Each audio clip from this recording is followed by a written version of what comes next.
در تورنمای یوتیوب نواری تکان دهنده نشر شده است که در آن دیده می شود دو جوان تاجیک اوریان در زمستان قهرتون روسیه از رانندگان کمک می خواهند.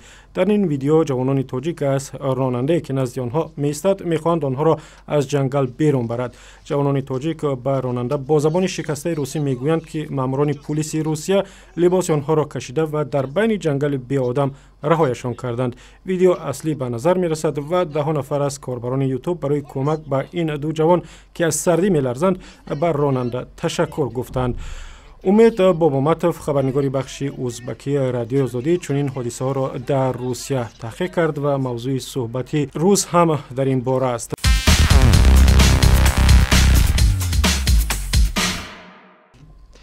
امید، شما با آنهایی که خودشان هم به این حال گرفتار شدن صحبت کردید. این جوانان را کی و چگونه در بین جنگلی بی آدم و در زمستانی سرد اوریان می‌گذارد؟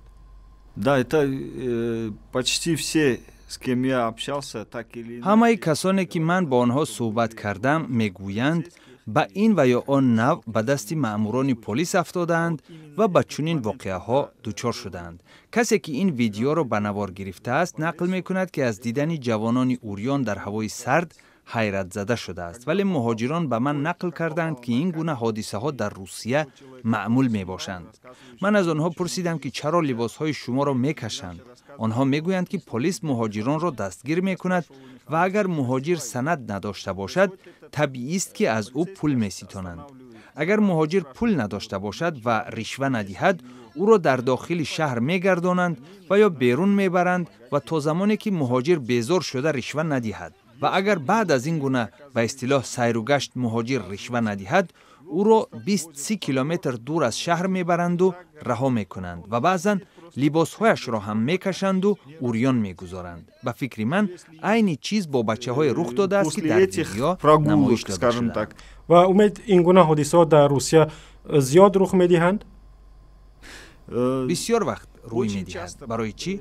برای آنکه برای پلیس آسان نیست که هر روز تعداد بسیاری مهاجران را به اداره هایشان برده سند ترتیب دهند، چون مقررات پیچیده آن خیلی زیاد است. برای پلیس آسان تر است که از این مهاجر پول گرفته او را رها کند. و در زمستان سرد اوریان کردن انسان و رها کردن آن در بین جنگل بی آدم میتوان گفت که با مقصد کشتن همان آدم صورت میگیرد. یا مقامات انتظامی روسیه این گونه حادثه ها را خودشان شرح میدهند؟